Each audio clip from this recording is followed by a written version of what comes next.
God has been very good to us. So glad to be able to be here this morning and share some things that God has been doing in Africa. Some of you know Isaiah Jackson, graduated from Sunset in '98, I think, and has been working among the South Sudanese refugees ever since. And this the man baptizing here is Andrew Ochieng, which is one of Isaiah's first converts from the Kidiandongo refugee camp. This is him again that is up here helping with the distribution, kind of taking Isaiah's place. Isaiah has been very ill. We hope and pray that he will continue to recover. But distributed several Sunset Solar Players and World Bible School introductory courses, as well as did a kind of a seminar in several of these refugee camps. And they love their solar players. They're wearing them out pretty fast, in fact.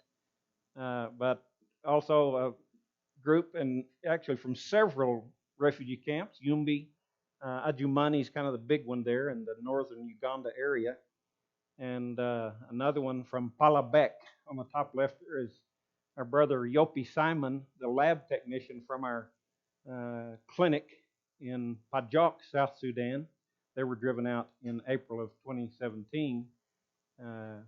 So this is a brand new work in Palabek, Uganda. There are 5 churches in Palabek now. They had 16, I think, on the first Sunday they arrived, and 500 plus the next Sunday. And so they're growing amazingly well. John Jock, the doctor from that same clinic in Pajok, South Sudan, has also planted some Nuer speaking churches, one in the capital city in Kampala, where he works and lives, and another one in Bweyeli, which is the town just outside of Kidiandongo refugee camp. All I'm saying here is God is working well, so really exciting work to be involved in. There's breakfast at just outside the hotel door being prepared. Yummy. That's actually my favorite. I want to tell you a little bit about what God is doing in Mozambique. Super exciting things. Maybe you were here last time when I presented some things God is doing there, and thousands of people have been baptized. Yet we were very afraid because their faith was so weak, and they had very little training as far as their evangelists go. We sent some of our evangelists in for months at a time, and then again and again, and did some seminars and so forth. But we decided that we needed to push as hard as we could to increase the Bible teaching before and after conversion. And so that's one of the main reasons I've pushed so hard for World Bible School to go in and use their courses, because they use 50 courses. I think about 29 before they encourage people to consider being baptized into Christ, and then another 21 afterward, and continue. We also helped to get several self-supported evangelists up and going there, and so God is blessing in that way. Some are operating, supporting themselves with the solar systems that we gave, and then we're doing some other things as well in that area. Pretty exciting. In 2015, a couple of students from here went with me to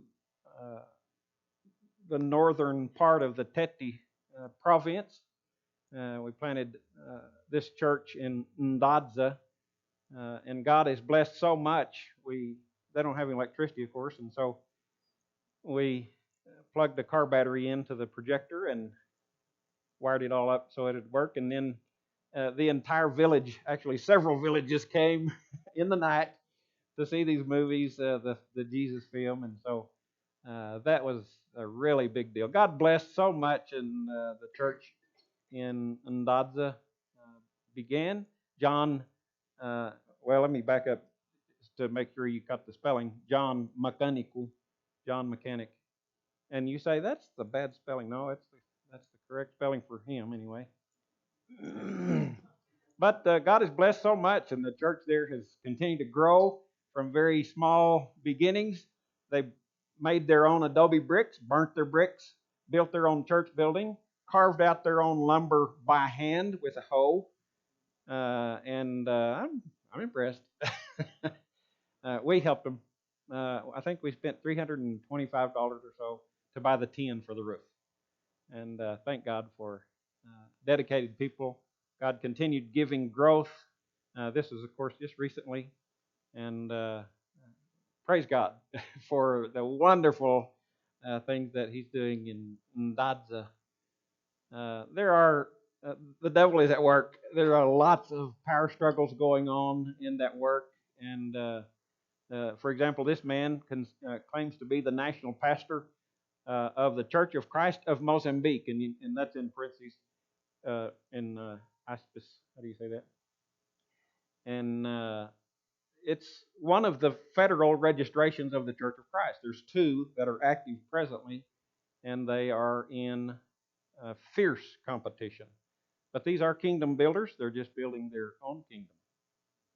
And here's another one. This is the Church of Christ New Testament, and I meet with them and with all of these people for the last 3 trips, over and over and over and over again, begging, please stop this division. And I think there's been a little bit of headway recently, and so I pray that God will help us, and I beg that you will pray that God will help us in some of these conflicts that go on and some doctrinal problems as well.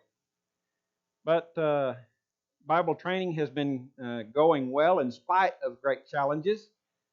We did start a small school in May of last year, boarding school. We have 3 wonderful teachers. We love these men, very much good, upright, godly men trained in Mzuzu, Malawi, and speak the Chichewa language. We had 18 students at that time, and the devil continued giving problems. We were robbed by the builder a lot of money. And then after that, his colleague literally took the Bible Institute of Mozambique away, both the construction, the land, and the registration, and it's all now in his name. So the devil doesn't like to help in our work. But we're so glad to be able to have these teachers. We discussed, well, what are we going to do? And what if we sent each teacher to a different place and had 3 schools and just used the church's buildings and so forth? And God blessed very much in this way. And we've had 2 schools up and going strong ever since, and growing so well. This is probably the biggest and strongest church in the nation, as far as I know, in Chandami village. Wish so bad I could tell you the story how to get there. It's just it's not very accessible, but anyway, it's exciting. And anyway, the church there is strong, has good eldership, and they have been teaching people even before we came. They kept that a secret from me, but the school there has been doing so well. Our brother Kambewa is the teacher there, and it continues to grow every year. This is Kambewa in the suit right at the front there. And student body, such good men. And we've already hired several of those and put them to work in different places. And so we're so pleased to be able to have a good school. This is surely the best and strongest school that we have, with its own board of directors, the elders of the church there. There are many churches in the Chandami area, and a couple of chiefs as well, chief of the Chandami city and the chief of several of the other Chandami villages. In Mutarara, a hard word to say, I guess, but is where a lot of work has been done in the recent several years, especially the last 2 years. Many thousands of people were baptized there. Wish I could tell you the story about how to get to that place. Woo! It's a hard place to get to. But anyway, when you do get there, you'll find lots of receptivity. In spite of the thousands of people that were baptized, José Simões José came and said, people are falling away. And I didn't know exactly what that meant, but apparently what it means, to a big degree at least, is they're going back to the drums. They're using drums and dancing.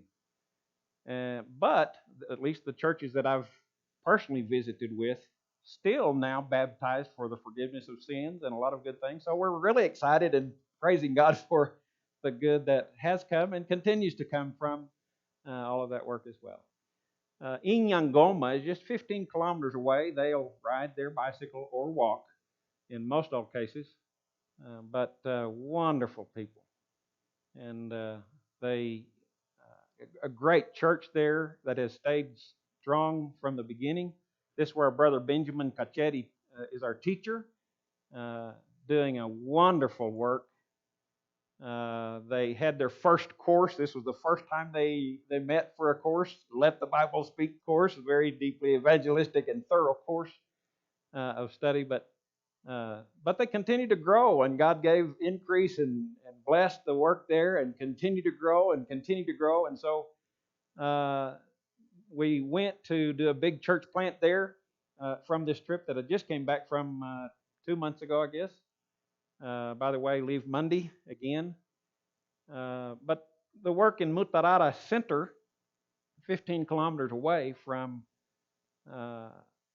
Inyangoma, Mutarara, where that church was, we started a new congregation just recently based on a campaign with World Bible School material in order to teach these people thoroughly before and after conversion. And so we started printing these Portuguese courses, and I scrambled and got the Portuguese material ready, printed it in one of our schools in Mutare School of Preaching in Zimbabwe, just across the border from Mozambique. And quite a big operation. But anyway, we printed this one small introductory lesson to hand out to prospective students and interest them. We kind of got geared up to invite people to some teaching and preaching, as well as signing them up for the courses. Our brothers came from Inyangoma. About 4 of them, I think, had bicycles with bald tires. You should watch them when they have a flat. It's just amazing. They can have a flat and fix it right on the spot and keep right on going. It's just like, I don't know how in the world they do that, but they do. They know how to work things. But some of them walked, and such good helpers. This is our brother, my partner in this campaign, and we went. This is the first person we talked to, and the little baby was crying really loud, and we were trying the best to encourage this lady, and she, after just a few minutes, I want to study the Bible, and so we signed her up, and then we went to the next family and signed them up, and the next family, and signed them up, and the next family. Every person that spoke Portuguese that could do the lessons signed up. No exceptions. I thought, wow, I wonder if that would happen in Lubbock, Texas. Unbelievable receptivity. So praise God. We now have actually well over 300 students signed up. 115 have already finished courses 1, 2, 3, and 4. Received yesterday 5, 6, and 7, and so they're very anxiously have been waiting to get these courses, and so they just got them. Thank God for that. Transportation is really exciting. If you like excitement, I can help. And this is Walmart. Okay, Mutarara is Walmart. It's not Lubbock's Walmart, but it's kind of the same. Cooking fuel department, and we decided this cooking fuel is just not good enough. We didn't buy it, so we went to the produce. We bought some beans, and you can see the manioc root there in the background. Very common. Beans and corn, of course, is their main staple. Dried fish is probably one of their most common proteins, and there are other proteins as well. and other proteins as well, and fruits and vegetables. And we worked. Yeah, I know. I couldn't believe it. Every time I've been there in the last several trips, it's like same same menu, you know. The School of the Bible now has a center uh, for distribution of the courses. And so when someone finishes their course, they know exactly where to go to pick up the next lesson and turn in their course to be graded and so forth. So it's really a good system. This is one of our students. His name is Pedro Faza, and he is a preacher from a little church there. And he was one of those churches that had become a Church of Christ, and then kind of left, and now they use. I don't know. I don't think they even use drums. They do dance. Pretty exciting dancing going on. And but they teach baptism for the forgiveness of sins, and I think just about everything else that you and I would teach. So we're really pleased with what God is doing through those works and continuing to work these people. Pedro is also a high school teacher, and so he shared his lessons with lots and lots of high school students where he works, and wonderful work that God is doing. So the brand new church just started June 17th with 8 people, and they meet at Jaidozi's house. Jaidozi is the only member of the Church of Christ there when we started in June, and now God is blessing, continues to give increase. The church in Inyangoma, that one that's 15 kilometers away from the center, is growing so well, and we're so pleased to see how God is using them. They also built their own building, adobe, thatch roof, uh, plus labor, everything, total $125. I thought, man, that's a good bargain out there. Air conditioned, it's nice. Inside and out. They even have some pews. I guess you'd call those pews. Mud, something to sit on. Anyway, yeah. Govarchi on the left is an evangelist that has worked with us there, and then Benjamin in the middle, and Jaidozi on the right. 3 wonderful men, and God continues to use these men to teach and evangelize, and God gives increase and more increase, and we're so pleased. This was the Sunday I was there just a couple of months ago. 3 more had been baptized. They said, "No, you can't go to the baptism. It's too far from you." I mean, they walked, and it was long, several kilometers away. Just wanted to show you what that. Most of you may not know what that is. It's a fish trap. Fish are dumb. That's what the Jaidozi told me. That's his trap.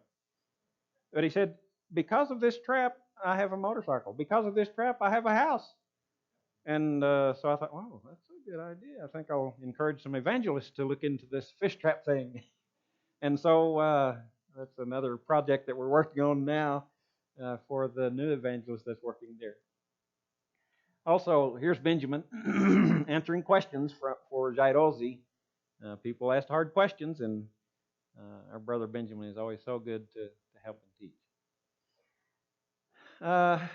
Again, I leave Monday to go to Ethiopia just for a very brief seminar with David Thotmer's students there. Some of you are familiar with David. He graduated just recently and has been in Gambela, Ethiopia for how long?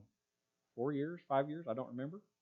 And so doing such a great job. And they're planting church after church in that area among South Sudanese refugees.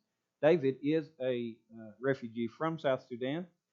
And so that whole area of South Sudan is being evangelized. Of course, they're not in South Sudan anymore. But then after that, I leave for Beta, Mozambique to do a month-long campaign and work to develop a new church there in the downtown area. It's a very strategic port city with about 530,000 souls. I'm begging that you pray for this this plan, and it's pretty scary, pretty exciting. But please pray that the Lord will protect us from evil people that try to get in the way. It's about 50% Muslim, but the Muslims are very peaceful and very kind to us. I've had no exceptions. I was driving down the road. I was walking down the road one day to the to the motorcycle stop, and a car stopped right next to me. Opened the door and looked, and uh, I could instantly tell he was a Muslim because of his clothes. He said, "Hey, you want to ride?" I received email. I put that on my Facebook, and people said, "Oh, did he hurt you?" I said, "No, he was very kind to me."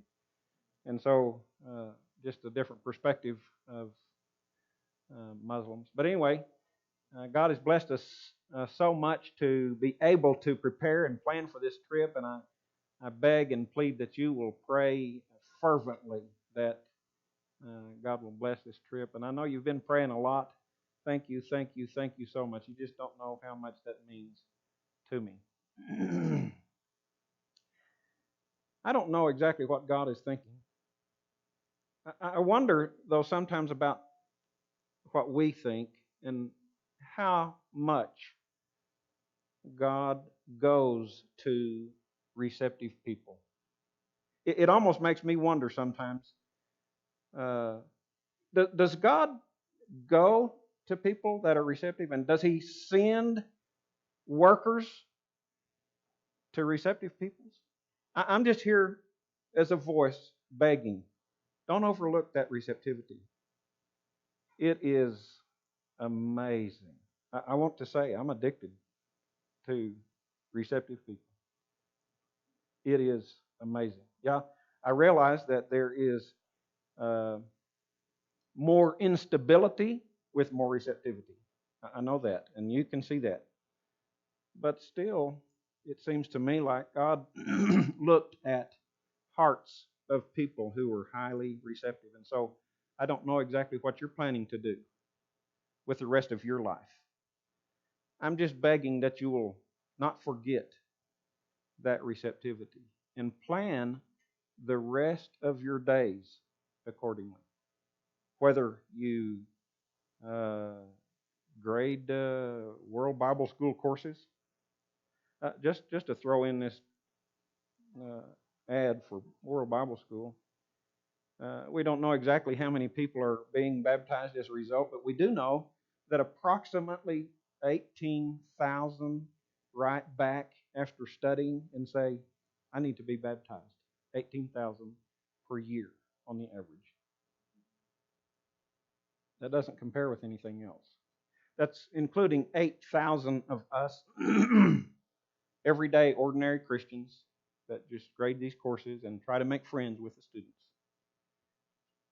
Whether you teach people in highly receptive places through World Bible School, or whether you maybe go into all the world personally, not everyone is built for that, and some of you are, and this is God's call for you today.